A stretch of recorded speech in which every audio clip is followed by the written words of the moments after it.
This is kind of a fun little moment, Dr. Skaggs. You Yeah, know, it is. the first time that we sat down back in November, and you were sharing with me what you had going on here, I just became a little bit more excited about it because of the lives that could be touched.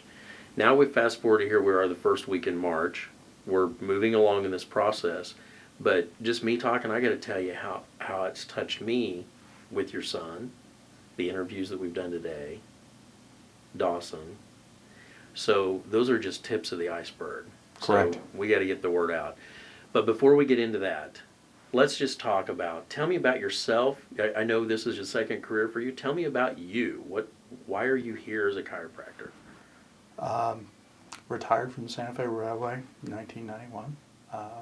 Got tired of being laid off and decided that I'd follow another career. Uh, Broke the mold.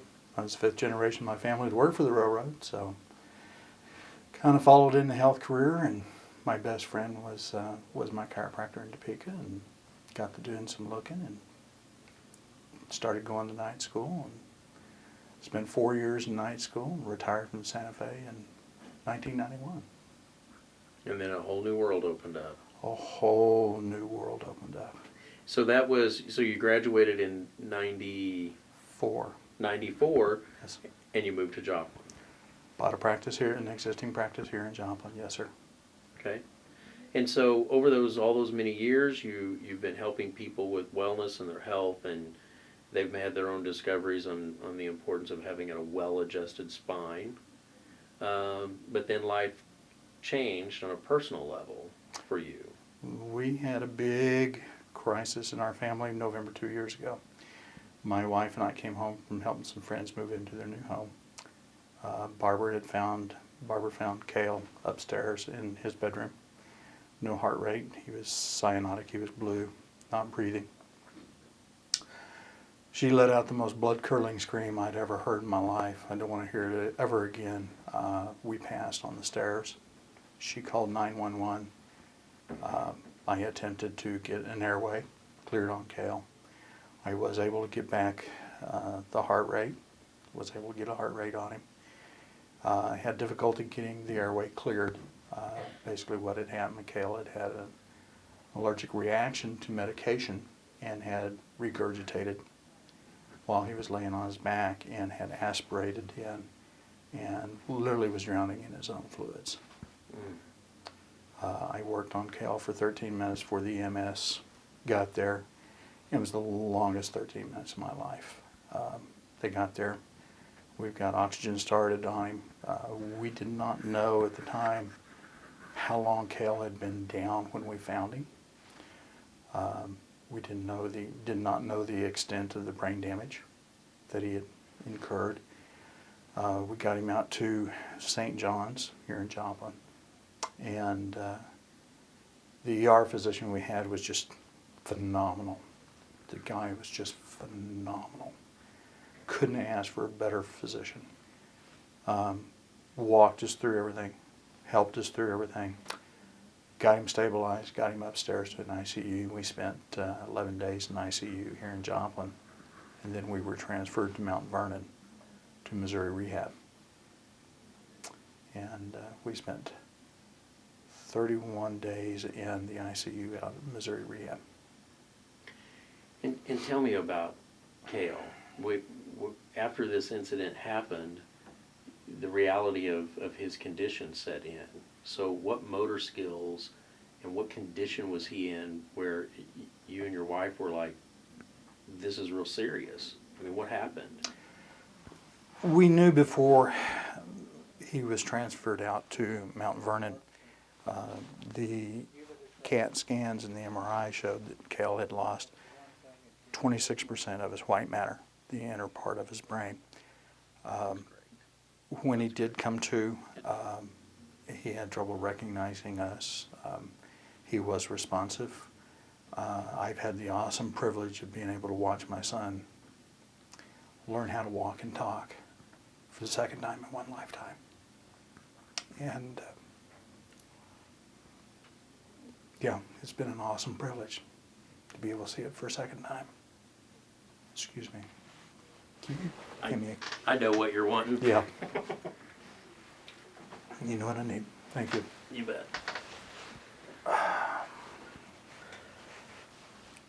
You know, and as a dad myself, I've got to commend you for being able to keep it together and be focused during the 30 minutes before the EMTs got there. Well, that was a tough 13 minutes. That's when you realize that God's got a hand in things, because you just can't do it on your own. No, you can't. And then to top it all off, you stop and think about how lucky Cale is, because he had two parents that are both in the medical field. Yes. And, we both knew CPR. Young man was pretty daggum lucky we were there. And he was really lucky that we came home and we found him. And we did. So Cale goes through therapy, physical therapy, and the prognosis, you start getting a prognosis and you're having these conversations. Were they ever communicating with you and your wife as though this maybe is as good as it gets? Yeah, unfortunately, the conventional wisdom with the medical field, I'm part of it too, unfortunately dictates that once you have a traumatic head injury, that's it. It's irreversible. That's your bet. What you see is what you get. While Cale did learn how to feed himself again, walk and talk, there were some limitations that Cale was having problems with. He was having problems walking. The really unique thing about where Cale was that Missouri Rehab allowed me to be there for the first. And I decided that I had to be there for me and for him, in the document him. So the first time he brushed his hair, combed his hair, I was there and I photographed it. First time he brushed his teeth, I was there. First time he washed his face, I was there. The second time, I didn't get to be there the first time, but the second time that he fed himself, I was there. Got photos of his fine motor skills weren't there. And basically it was a roast beef sandwich just literally squeezed in between the fingers. And he had trouble getting it to his mouth, but my gosh, when he got it there, it was a good victory. It was a big victory for us. And it was good. Mm-hmm. It was real good. Excuse me. So you're having these steps of victories. So while that's going on, like any passionate parent, you're doing some research. Mm-hmm. Yes. And that led you to kind of where we're at now. Right. Tell me about that process. One of the things that I was impressed upon was hyperbaric oxygen. That traumatic head injuries, which Cale is classified as a anoxic brain injury or traumatic brain injury, respond very favorably to hyperbaric oxygen. And I approached them there at Missouri Rehab and said, hey, where's the hyperbaric oxygen chamber? Well, they didn't have one. I called Dr. Joseph Newman. He was over here at St. John's and was checking into getting Cale into their hyperbaric oxygen chamber. And about that time, the 2011 tornado hit.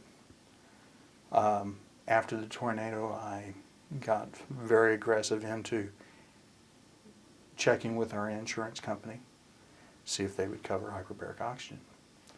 And I spent 3 or 4 months battling with them, doing appeals, doing another appeal, and doing a final appeal to get Cale into a hyperbaric oxygen chamber. And they finally said no.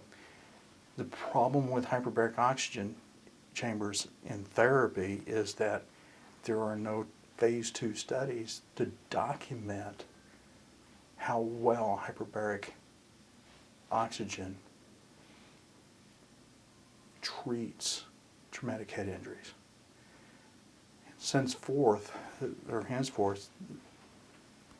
the insurance companies look at it as being an off-label use, experimental, or investigational.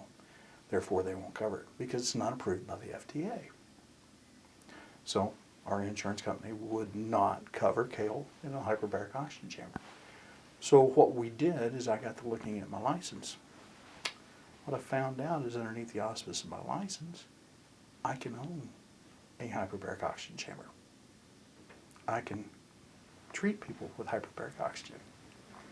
So we purchased our own chamber and we put it in. It's here in the office. And we started having such phenomenal results with Kale. I mean, before we had hyperbaric oxygen for this young man, this kid couldn't remember what he had for breakfast. He couldn't tell you what he had for breakfast. The short-term memory is beginning to come back. The long-term memory, this kid's now beginning to remember things that I'm like, you remember that? It's kind of scary because I don't. The personality that he had before he went away to college in Florida is coming back. The Kale that we had in high school is coming back. He's got that funny, joking personality. He's fun-loving again. We're getting our son back. So for us, this has been a journey. This has been an odyssey for us. And if you understand the term odyssey, an odyssey is a journey back home or a trip back to what once was. And so this has been a heck of a really trying time, but yet the trip back home has been so rewarding. And we know that there are hundreds, if not thousands, of people, probably within a 3-hour drive of where we sit right now, Yeah. are searching for their way home on their own journey. These people are out there that are just, Doug, they're looking for, they're on their last hope. They're looking for something to help them, to help a loved one to come back home, to help them to recover. That's the thing that's so nice about HBO, hyperbaric oxygen therapy, is it's there. It's been there since the 1930s. It's pure oxygen, and it's always been underneath our nose. It's so simple.